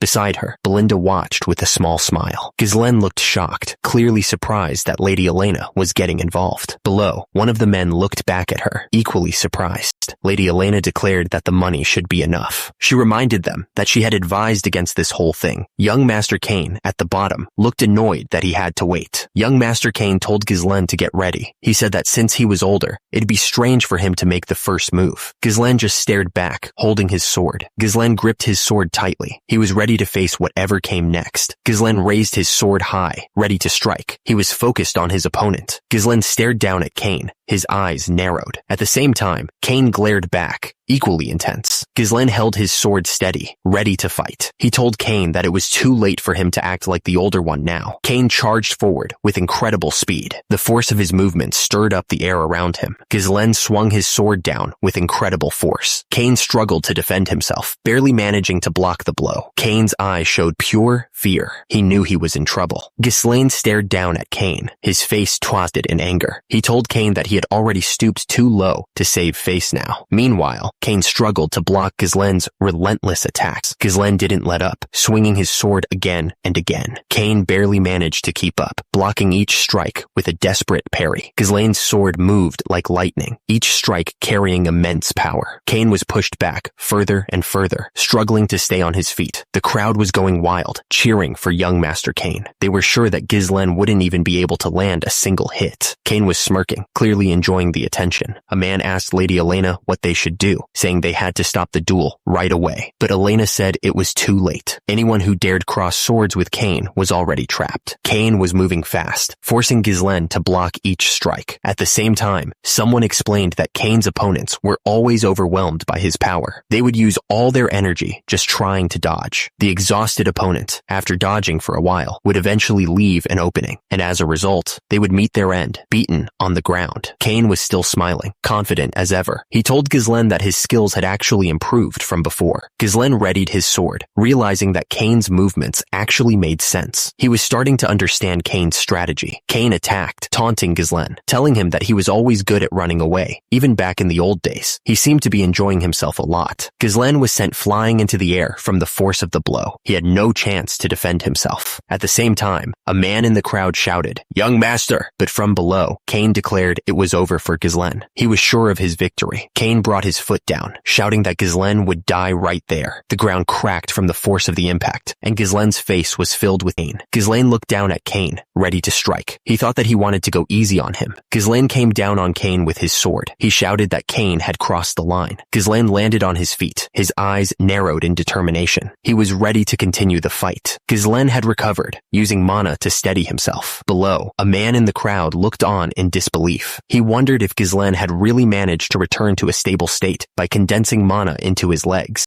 Cain looked down at Ghislaine with a smirk. He said that Ghislaine's swordsmanship was ignorant. He must have thought he was the strongest just because his opponents got scared if he showed even a little bit of his strength, huh? Meanwhile, the crowd watched on, unsure of what would happen next. Ghislaine held his sword out, telling Cain that he was going to open his eyes. But Cain wasn't impressed. He asked how Ghislaine planned on doing that. Ghislaine didn't waste any time. He immediately swung his sword down at Cain, moving so fast that the air cracked. Their swords met with a deafening crash. The force of it sent splinters of wood flying from the floor. Cain was sent flying back, barely managing to block the blow. He gritted his teeth against the pain. Despite the setback, Cain recovered quickly. He clashed with Ghislaine again, their swords sparking with each hit. Ghislaine screamed at the top of his lungs, putting everything he had into the swing. He was going to make sure Cain didn't get up again. Ghislaine's sword came down on Cain with incredible force. At the same time, someone watching the fight thought it looked like a video game. Ghislaine stared down at his opponent. His eyes narrowed. He wasn't going to let up, not even for a second. Ghislaine stood over Cain, his sword still raised, and immediately, Cain was on the ground, barely able to move. Cain was lying on the ground, bleeding and bruised. His sword was next to him, useless. It was over. The crowd couldn't believe what they were seeing. They were shouting about how Duke Ghislaine had improved so much. One of them was regretting his bet, since he had put his money on Master Cain. At the top, Lady Elena watched the fight with Belinda, the maid. Down below, Cain was lying on the ground, his face full of pain and frustration. Ghislaine was thinking that the wound wasn't deep enough. He wondered if he had done it on purpose. Cain was still on the ground, bleeding. Ghislaine wondered how he could have shown such a high level of swordsmanship. It was like he had been training for this his entire life. Ghislaine stood over Cain, his sword at the ready. He was completely focused on the fight, ready to end it once and for all. Ghislaine thought that such a gap in skill wouldn't provide enough entertainment, and immediately after, his sword clattered to the ground, joining the others that had been knocked from their owner's hands. Ghislaine looked over at Cain and announced that he'd be fighting barehanded from now on. He seemed pretty serious about it. Cain looked absolutely shocked, his face twisted in disbelief. He couldn't believe what he was hearing, and he thought that he should use the opportunity to teach Ghislaine a lesson. Ghislaine smirked and started rolling up his sleeve, showing off his bare knuckles. He was ready to fight, no sword needed. Ghislaine stared down at Cain with a look of utter confidence. He asked if Cain was really going to educate him. Ghislaine started rolling up his sleeve, his eyes never leaving Cain. He told him that it seemed like Cain was no match for him with swords, so he'd give him a handicap and fight barehanded, which Cain was good at. Ghislaine declared that he'd bet 2,000 more gold that he'd win. Down below, the crowd was in shock. They couldn't believe that Ghislaine would bet that much. The man watching was stunned. He couldn't believe that Ghislaine would challenge Cain to a barehanded fight. He was grateful for Ghislaine's insanity, and he thought that fortune was on their side. The announcer shouted for everyone to place their additional bets, reminding them that the event was now a barehanded fight between Ghislaine and Cain. Meanwhile, some in the crowd were saying that they were going to bet on Cain because challenging him in sheer force was just stupid. But this time, they seemed to think Cain had a chance. The crowd was getting rowdy. and the bets were flying in. One guy shouted that he was putting his money on young Lord Gizlen. Young Master Kane was still on the ground, but he was laughing. He thought the idea of a bare-handed fight was hilarious. Gizlen dropped the swords to the ground. He was ready to fight without a weapon, just like he promised. And immediately, young Master Kane was sent flying. He was thrown into the air like a rag doll. Young Master Kane shouted that he was going to use the sword. Turns out, he was lying about the bare-handed thing. The crowd was getting restless. A woman with white hair yelled that young Lord Gizlen was an asshole and should pick up his sword. The blonde woman beside her seemed to agree. Young Lord Gizlen looked down at young Master Kane, his eyes cold. He muttered that he was going to knock some sense into him. Young Lord Gizlen didn't waste any time. He swung the sword with all his might, the blade whistling through the air. The sword slammed into young Master Kane. The force of the blow sent him flying backwards, crashing into the ground. Young Lord Gizlen stood over young Master Kane, who was now lying motionless on the ground. He stared down at the guy, not showing a single bit of mercy. Young Lord Gizlen was fast. He dodged the clumsy attack with ease, twisting his body to avoid the blow. And immediately, he countered with a strike of his own. The headbutt landed with a sickening crack. Because of that, blood sprayed from young Master Kane's forehead as he staggered backwards. Blood poured down young Master Kane's face. He was clearly hurt badly. Young Master Kane groaned in pain. He had lost the fight. Young Master Kane was lying on the ground, looking up in disbelief. At the same time, one of the spectators watched from above, wondering how young Lord Gizlen could move like that. Young Master Kane was down, but not out. At least, that's what young Lord Gizlen thought. He looked down at his opponent and taunted him, telling him to get up because he hadn't even gotten started yet. Young Master Kane was furious. He was not going to let this punk beat him. He was ready to keep fighting, no matter how much it hurt. Young Master Kane swung his sword with all his might. He was desperate to land a hit, any hit, on young Lord Gizlen. The two men clashed again, swords meeting with a loud clang. Sparks flew as they traded blows, each trying to gain the upper hand.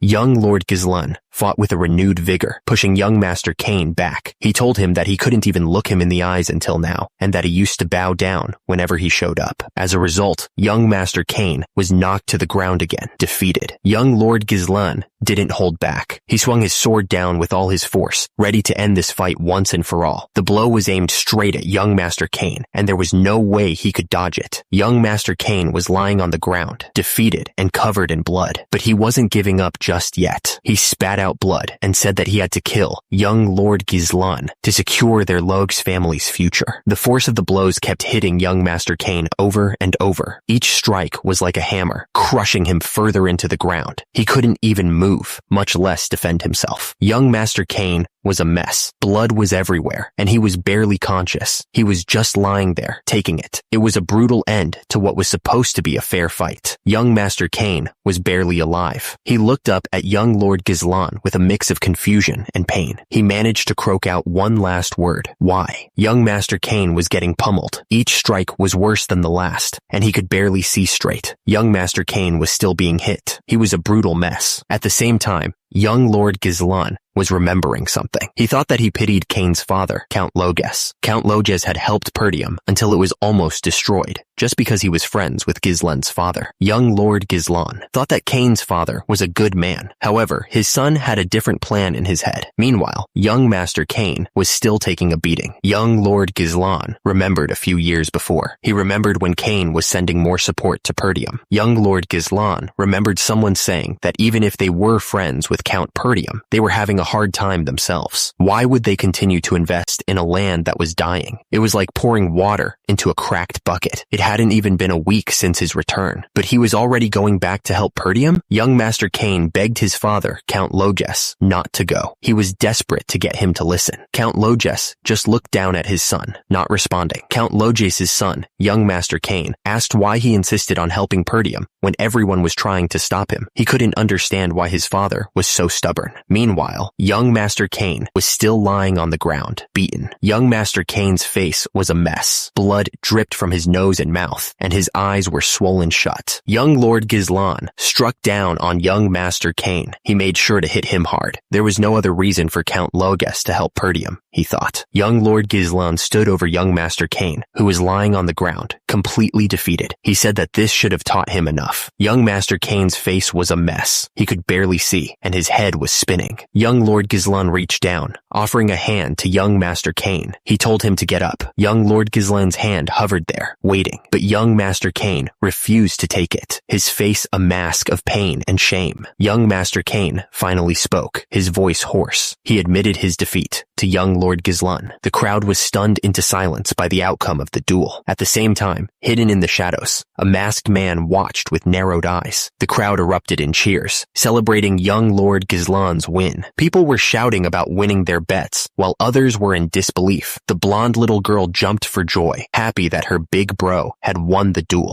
The hooded man towered over young Master Kane, who was still kneeling on the ground. He was furious. He yelled at young Master Kane, asking how he could give up so easily, especially since he had trusted him. The hooded man grabbed young Master Kane roughly. Young Master Kane told him to let go, saying he was done. The hooded man scoffed, calling him a weak little brat. Young Lord Gizlan was smiling, which made the hooded man narrow his eyes. He realized that young Lord Gizlan was about to do something, but he had no idea what. Young Lord Gizlan raised his voice, addressing everyone. He announced that he was volunteering to pay for all the meat and drinks for everyone gathered there. The hooded man looked at him like he was crazy, wondering what he was up to. The crowd went wild, shouting about meat and drinks. They cheered for young Lord Gizlan, who'd promised them a feast. But the hooded man was furious. He told him he didn't agree to any of this, and demanded that young Lord Gizlan take back his words. Young Lord Gizlan calmly explained that this was the price for losing the duel. He added that the money for the meat and drinks shouldn't be deducted from the bet. He also reminded him to add 2,000 gold to the original bet of 1,000 gold. Meanwhile, the hooded man looked absolutely furious. Young Lord Gizlan stared down at the hooded man, warning him that he knew what would happen if he ran away. The air was thick with tension. The hooded man's eye widened in fear. He was clearly terrified of what young Lord Gizlan would do to him. The hooded man knelt down, finally understanding the situation. He mumbled that he understood, completely defeated. The next day, the castle stood tall against the morning sky. The town was slowly waking up after the previous night's events. Meanwhile, inside young Lord Gizlan's room, sunlight streamed in through the window. At the same time, on the table, lay the spoils of his victory, a mountain of gold coins. Young Lord Gizlan stared at the gold, his eyes wide. He couldn't believe how much money he had just won. Young Lord Gizlan thought to himself that he could hire a small mercenary group with that much money, but he knew it took too long to grow money, and they wouldn't wait for him. He needed to prepare faster to realize the business he had in mind. Suddenly, Elena asked what was up. She wanted to know where young Lord Gizlan planned on spending all that money. Belinda, the maid, stood beside her, also curious. Elena asked if he wanted some of the gold, but Belinda interrupted, saying she was just asking and that it was obvious where he'd use it. Belinda pointed out that it was Lady Amelia's birthday soon. She teased young Lord Gizlan, suggesting he put on such a show because he wanted to buy her a very expensive present. She added that he was so transparent and was just doing all that to look good to his fiancée. Young Lord Gizlan sat there, stunned. He asked if he had a fiancé. Down below, Elena and Belinda didn't let up. They teased him, saying he didn't have to be shy since they knew he was planning something, because he was embarrassed that they read his mind. They were talking about Amelia from Rayfold County. Young Lord Gizlan's eyes widened as it hit him.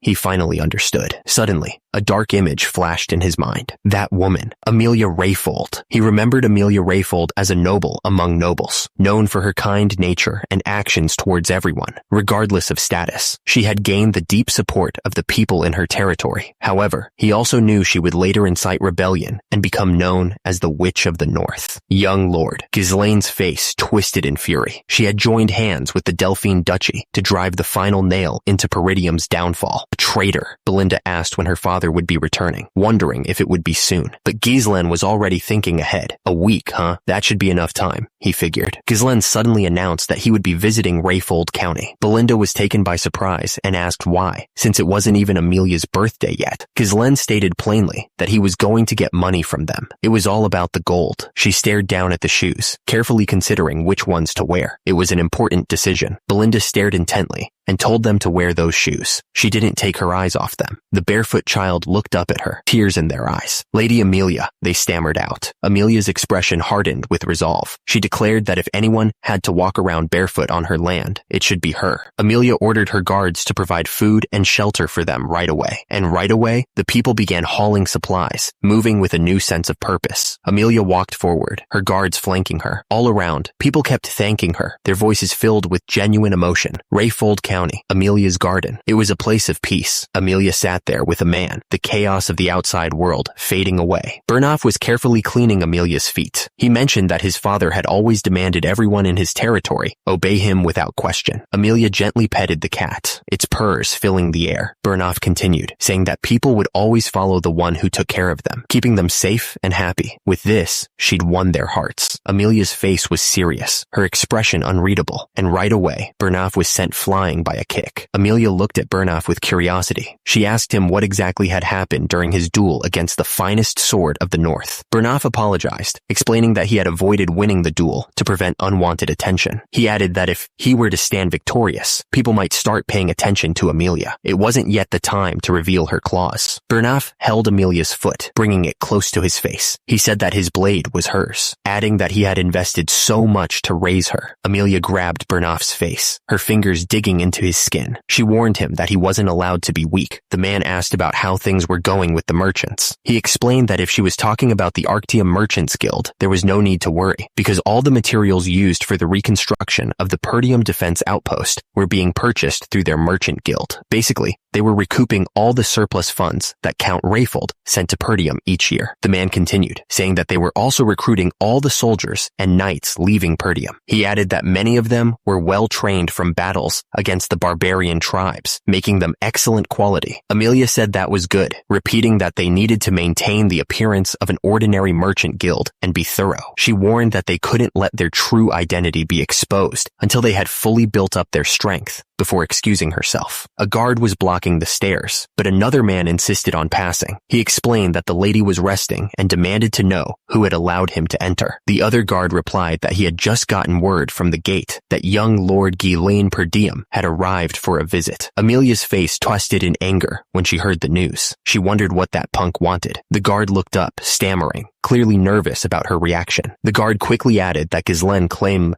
he wanted to discuss something about the merchant guild. He hoped this would calm her down. The guard led Ghislaine to the visitor's room. It was lavishly decorated, showing off Amelia's wealth. Ghislaine was already waiting inside, sitting casually on the couch. He greeted Amelia with a smile, saying hello. Amelia was clearly annoyed by Ghislaine's unannounced visit. She told him that this was quite unpleasant and asked if he hadn't learned any manners yet. Down below, Ghislaine remained on the couch. Ghislaine smirked, ignoring Amelia's coldness. He said that it was going to be her birthday soon, so he thought he'd give her the gift in advance. Ghislaine picked up a flower from the merchant guild up ahead, saying that the fragrance was quite nice. He added that he planned to buy flowers from there from now on. Meanwhile, Amelia was holding her cat. Ghislaine asked if the name of the merchant guild was the Arctium Merchant Guild. Below, Amelia glared back at him. Amelia said she wasn't sure what Ghislaine was trying to say. Now that she had received his gift, she'd be off. She said goodbye. Ghislaine watched her leave while taking a sip of his tea. Amelia wasn't messing around. She stared down at Ghislaine with cold eyes. She told him to sit down. Amelia felt a strange pressure coming from him. It was unreal. She thought to herself, wondering how this was coming from the same guy who used to squirm and barely speak whenever he stood in front of her. Ghislaine didn't waste any time. He said that they should get straight to the point and that he needed some money right now. He demanded that she give him 10,000 gold. Amelia looked at him, shocked. Ghislaine said that visiting and going somewhere were quite different from a large kingdom from her fiancé. Amelia fired back, saying that her father had nothing to do with this and that he should just give it to her. She asked if he wasn't planning to marry her anyway. Amelia stared intensely at Ghislaine. She was trying to figure out what he was up to.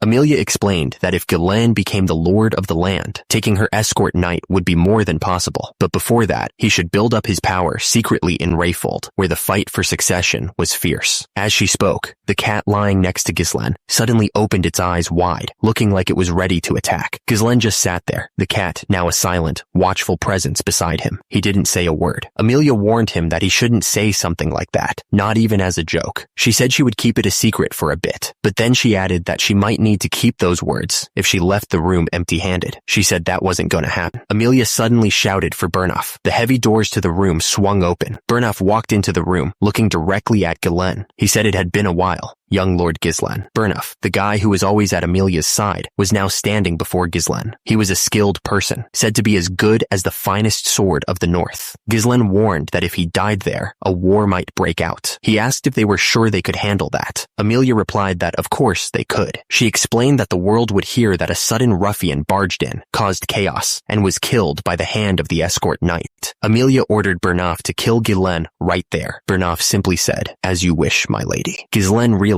that was how they wanted to play. He paused for a moment. Ghislaine realized that he had no choice but to get a little serious. The two swordsmen moved so fast, it was hard to keep track of them. The clash of their swords echoed through the room. Rayfold looked absolutely furious. He accused young Lord Ghislaine of being an assassin, pretending to be polite while planning a surprise attack. Young Lord Ghislaine and Rayfold continued fighting. Ghislaine criticized Rayfold's poor hospitality, finding it amusing that he was complaining about manners in the middle of a sword fight. Young Lord Ghislaine argued that Rayfold was the rude one. He pointed out that arriving unannounced and upsetting the lady was hardly polite. Rayfold refused to be polite to someone like young Lord Ghislaine. The two men continued to trade blows, neither willing to back down. The two men were locked in a deadly dance, trading blows with incredible speed. Rayfold was sent flying, but young Lord Ghislaine didn't let up, coming right back at him with another attack. The fight continued, neither man willing to give an inch. Young Lord Ghislaine and Rayfold both knelt on the ground, their swords locked together, each struggling for dominance. Bernoff watched the fight with a growing sense of unease. He thought that young Lord Ghislaine was just all talk, but it was clear that he was no rookie. Rayfold looked at Bernoff, confused. He asked what Bernoff was doing, facing off against a punk like that. He then looked at Milady, concerned for her safety. Rayfold glared at Bernoff, his eyes filled with rage. He ordered Bernoff to hurry and bring him young Lord Ghislaine's head, demanding that Bernoff prove he was truly Rayfold's sword. Bernoff stared down the blade of his sword, his face grim. He vowed that he wouldn't disappoint Rayfold. Bernoff looked up, his eyes narrowed. He ordered young Lord Ghislaine to come at him. Young Lord Ghislaine looked down at Bernoff, a smirk playing on his lips. He asked if Bernoff, just an escort knight, dared to order him around. Young Lord Ghislaine admitted he was doing Bernoff a favor, but if he insisted, young Lord Ghislaine lunged forward, his sword a blur of motion. He said he'd do as Bernoff wished, and the fight was back on. Young Lord Ghislaine's eyes widened as he felt the sting of Bernoff's blade. He realized that this guy was fast. Meanwhile, Bernoff was equally shocked by young Lord Ghislaine's speed. The clash of steel and magic filled the air as the fighters battled with everything they had. Each strike was met with a counter, the tension growing with every parry and thrust. The woman looked absolutely stunned. She couldn't believe it. How could young Lord Ghislaine, who she'd heard called a lousy punk, be fighting Bernoff evenly? A surge of anger flashed in his eyes, but he was ready to fight. The swords clashed again and again, each strike carrying immense force. Sparks flew as metal met metal, the sound echoing through the room. His grip tightened on the sword, his eyes narrowed in concentration. He was ready to strike. Young Lord Ghislaine realized what was happening. He thought to himself, that again? The two swords met with a deafening crash. Each blow was aimed with deadly precision, neither fighter giving an inch. Bernoff looked absolutely sure of himself. He warned young Lord Ghislaine that his attack wouldn't work twice. The fight continued, a flurry of strikes and parries. The force of each impact shook the room. The sound of metal on metal echoed through the estate. The sparks from their blades lit up the room. Young Lord Ghislaine barely dodged the attack, twisting his body to avoid the blow. The force of the strike still sent a shockwave through him. Young Lord Ghislaine realized what was happening. He thought to himself that the enemy was enduring this using mana. Bernoff watched the fight, clearly impressed. He thought young Lord Ghislaine sounded quite different from what he'd heard, adding that you can't truly know someone until you fought them yourself. Rayfold declared that such a method might work in a chaotic battlefield, but not against him. He stated that young Lord Ghislaine's deviation ended there. Young Lord Ghislaine realized this was going to be difficult. The narrow, precise thrusts of the blade that constantly targeted the head messed with his sense of distance and timing. Rayfold stared down, thinking that young Lord Ghislaine wasn't an opponent he should have tried to take on yet. He thought to himself that things were going to get tricky, but he had no choice. Young Lord Ghislaine was running out of time, he thought. He had to end this quickly, so he started gathering mana in his hands. Rayfold noticed the strange energy around young Lord Ghislaine. He wondered if it was some kind of mana thread, something he hadn't seen before. Everything happened so fast. One moment, Rayfold was analyzing the mana, and the next, a sword had pierced right through him. He looked absolutely shocked. The fight was far from over. Young Lord Ghislaine and Rayfold continued to clash, their swords meeting with sparks flying everywhere. It was a brutal dance of death. Rayfold was stunned by what had just happened to him. Below, Bernaf screamed Rayfold's name in disbelief. Young Lord Ghislaine didn't waste a second and pressed his attack. He swung his sword down on Rayfold with incredible speed. Young Lord Ghislaine kept slashing at Rayfold, not giving him a chance to recover. He was determined to end this fight quickly. Bernaf turned to Milady, his face full of worry. He told her she needed to get out of there, because he couldn't promise she'd be safe if she stayed. Bernaf gripped his sword tightly. His eyes narrowed. He decided that from now on, he was going to give it everything he had. Young Lord Ghislaine paused for a moment, a small smile forming on his face. He admitted that he hadn't had such an entertaining fight in a long time, clearly enjoying himself. The woman stormed down the hallway, clutching the cat tightly in her arms. Her face was twisted with fury, her eyes burning with anger. The woman's face was red with rage as she screamed, wondering how Ghislaine dared to humiliate her like that. She was absolutely livid. The woman wondered who could have leaked information about the Merchant Guild to that madman, Ghislaine. She thought to herself that there was no way he would know about it in so much detail if not for that. The woman kept running, her mind racing. She wondered what on earth the guards she had stationed in advance were doing. The woman stopped in her tracks, her eyes widening as she took in the scene before her. Bodies were scattered all over the floor, lying in pools of blood. Perdium's maid stood calmly among the bodies, her eyes gleaming with an unsettling light. She spoke, remarking that it had been a while since she had seen the woman. The woman looked absolutely shocked, stuttering out Perdium's maid's name in disbelief, but the maid quickly silenced her, demanding quiet. The woman was confused, glancing down at something on her chest. Perdium's maid simply told her to be quiet. The woman looked disgusted, her face twisting in revulsion as she noticed the spider. Perdium's maid remarked that she still had that unpleasant spider on her lips, clearly enjoying her discomfort. Perdium's maid continued, explaining that it was during the engagement ceremony. She remembered eavesdropping on a conversation between Count Raylo and their lord. She revealed that the woman's siblings picked on her for having creepy spiders around her, so she raised the spiders herself and took her revenge. Perdium's maid held the woman tightly, the knife glinting dangerously close. She remarked that she wasn't sure if it was to overcome trauma or a display of self-assertion, but apologized, saying it didn't suit the woman. Perdium's maid stepped forward, her foot coming down hard. She asked for the woman's cooperation as the spider was crushed under her heel. Far from that scene, Ghislaine stood in a room filled with a strange, ominous energy. He was ready for whatever was coming next. Ghislaine looked up, sensing something strange. The air was rough, filled with an overwhelming amount of mana. The man sneered, asking if Ghislaine considered himself an entertaining opponent, something a lowly mercenary would say. He questioned how Ghislaine could call himself a noble, like his lady. Young Lord Ghislaine scoffed, saying that of course he was a noble. He added that he didn't think it was something a mere escort knight should even say. Young Lord Ghislaine moved with incredible speed. The clash of their swords echoed through the room. Young Lord Ghislaine roared, shouting not to disgrace the nobility. His sword glowed with a fierce light. The force of their collision sent sparks flying everywhere. Neither of them gave an inch, their blades locked in a deadly dance. The other man realized that young Lord Ghislaine was pushing forward so fiercely. He was starting to get overwhelmed by the attack. Young Lord Ghislaine shouted that he had enough of that. The clash of their swords echoed through the room as they continued to fight. Their blades met again and again, each strike carrying enough force to shatter stone. Sparks flew as their swords danced, neither willing to give an inch. The air crackled with energy as their swords collided, each blow a testament to their skill. The intensity of the fight was reaching its peak, and the sound of metal echoed through the room. They traded blows, each trying to find an opening in the other's defense. The fight was a blur of motion, a deadly ballet of steel. and determination.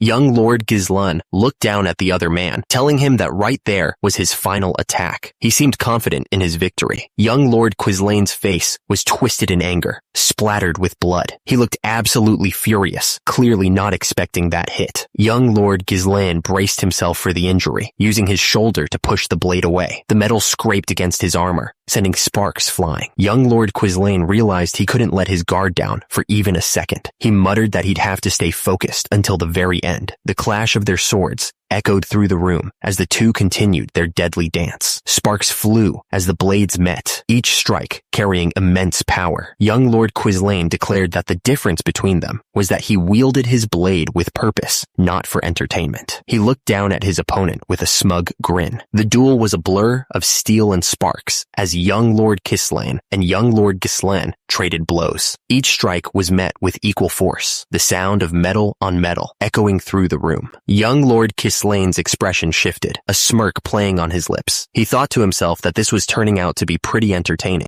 Young Lord Gizlan realized that Young Lord Quislane controlled the flow of the fight with overwhelming speed, range, and consecutive attacks. He thought that his attempts to counter him in close quarters through grappling were instantly shut down, and that he couldn't counter his strength with his current mana. Young Lord Gizlan thought to himself that it was a shame that he had to bring the fight down here. He was talking about the mana he had right at this moment. Young Lord Gizlan prepared to reveal what Young Lord Quislane had overlooked. He gripped his sword tightly, ready to unleash his hidden power. Young Lord Gizlan's eyes glowed with power as he focused his energy. He was about to unleash his unique mana cultivation technique. Suddenly, Young Lord Gizlan's attack gained incredible speed. It was his third tribe technique, Unleashed. Young Lord Gizlan's sword clashed against Young Lord Quislane's, the force of the impact sending shockwaves through the air. The power behind the blow was immense. Young Lord Quislane managed to block the strike, but the force behind it made his arms tremble. He could barely hold on. The two swords remained locked together, neither Young Lord Gizlan nor Young Lord Quislane willing to give an inch. The tension was so thick, you could shut it with a knife. Young Lord Gizlan was breathing heavily after taking a hit. He couldn't believe what he was seeing. How can Young Lord Shai-Gain wield such explosive mana during combat? He thought. Suddenly, a voice shouted, "Stop!" But it was too late. Young Lord Quislane was already moving in for the kill. Young Lord Quislane held his sword up high, ready to strike. Young Lord Gizlan was on his knees, looking up at him, waiting for the end. The woman tossed a bag of gold at the attacker's feet. "Take it, 10,000 gold. Take it and get out of my sight," she yelled. What a hassle. It would have been better if you just handed it over when I asked nicely. Perdium's maid spoke calmly to Amelia, even as the fight continued. "My goodness, isn't this a little too much to call it a lover's quarrel, young master? We just had a bit of a difference in opinion. I've got some unfortunate news for you, Amelia." Young Lord Quislane was looking down at them with a cold stare. He announced that the fee just went up to 20,000 gold. He wasn't gonna back down. The room was a mess. Soldiers lay scattered on the floor, their weapons cast aside. It was a total disaster. The floor was completely destroyed, shattered into pieces from the force of the fight. The power that had been unleashed in that room was unbelievable. Amelia stood there in shock, looking around at the ruined room. The man with the sword just stared at her like nothing had happened. The man apologized to Amelia, explaining that he had made a mistake in underestimating Gizlan. He admitted Gizlan was a strong individual and that he had emitted mana, surpassing that of an advanced level knight. "Gizlan Perdium, he's changed, huh?" The man looked serious as he asked Amelia if she wanted him to report what happened to the Delphine Duchy. The woman grabbed the man, warning him to watch his mouth. She reminded him how scary Duke Delphine was, and that if he found out about what happened today, they'd be done for. The man looked nervous, clearly understanding the gravity of the situation. The man explained that the reason he secretly allied with Duke Delphine without his father's knowledge was because they had a covert agreement. Duke Delphine would support the rebellion he would lead in exchange for his help in bringing down Perdium. He was scared that if this was exposed, his siblings would kill him. The woman's eyes narrowed, her face hardening with determination. She realized that if Gizlan knew the secret of the Merchant Guild, he might also know of their agreement with Duke Delphine. She declared that they had to do whatever it took to kill Gizlan. The man confirmed that he understood the plan. He reported that he had managed to leave light injuries on many parts of Gizlan's body, with a heavy one on his shoulder. Not only that, but because Gizlan had spent an explosive amount of mana, he wouldn't be in his best condition for some time. The woman explained that to not leave any traces, they couldn't use the knights from their their land. She revealed that they had trained others for times like this. The man realized what she meant. The man was surprised to hear that they would be using the wildcats. He didn't expect them to be brought into this. The man explained that the group consisted of war orphans, those without family, and those without status. He added that only the most talented natural-born specialists were among them, calling them the wildcat traffickers. The woman ordered them to send the wildcats to her. She demanded that they assemble a dozen of them or so, and only those who were proficient with mana. The man below seemed to understand. The man explained that the ravine was the only way to get from the Rayfold territory to Perdium. He added that it was an ideal place to securely march in, since the area was great and the terrain was rough, promising to get them prepared. He muttered Ghislaine's name. The woman swore that Ghislaine would pay for the humiliation he presented her with. She looked absolutely furious. The people in the carriage looked worried. They asked the young master if he was okay. He waved it off, telling them not to worry, that it was nothing serious. The young master examined his cuts. He said they weren't deep, and then explained that the 20,000 gold he received from Amelia was enough to cover the base funds needed to rebuild their territory. He was basically saving a few years. The young master thought to himself that it would have been great if he could kill Amelia too, but a war would have been unavoidable in that case. He couldn't risk the safety of their territory because of his momentary whims. The young master figured Perdium was having a tough time dealing with just the barbarians, so it was best for him to back off here. He knew that the fact that he knew about the secret of the Archeum Merchants Guild would put enough of a burden on Amelia. The young master stared forward with a determined look in his eyes. He thought to himself that this time he would make good use of them. Belinda looked at the young master, her expression unreadable. The air around them felt heavy, like something important was about to happen. Belinda looked at the young master and asked if things were going exactly as he had said. She seemed to need reassurance that everything was still on track. Belinda said that the young master told her to subdue the guards and take Lady Amelia hostage. The young master corrected her, saying that he had told Fergus to do that instead. The young master's eyes began to glow with a fierce red light. A strange energy crackled around him as he prepared to use his power. Belinda and the knight rushed to support the young master, who was clearly in pain. He explained that it was the recoil from opening up the third core, but it was still better than last time, even though it'd be troublesome to go through this every time he decided to use his power. The young master realized that he had to find a way to increase his mana, and fast. He looked at Belinda, wondering if she could help him. Belinda examined the young master closely, her hands glowing with mana. She told him that the flow of mana in his body was a mess. The young master's eyes widened in shock. He could feel something changing inside him. The young master realized that his tangled mana road had opened up a bit. He was amazed, knowing this was a method that couldn't be done without a deep understanding of mana. He thought to himself that he knew Belinda wasn't just an ordinary maid since his mother brought her. The young master wondered who Belinda really was. He didn't understand why someone so skilled was working as a head maid in the countryside. The young master knew it was good to have as many skilled people as possible on their land. He figured the ones he'd met so far were just the beginning. Belinda told the young master that she would help him with anything because she trusted him without question. She then asked the young master why he took such a huge amount of money from Lady Amelia, since she needed to spend money, but Amelia was the only rich person she knew.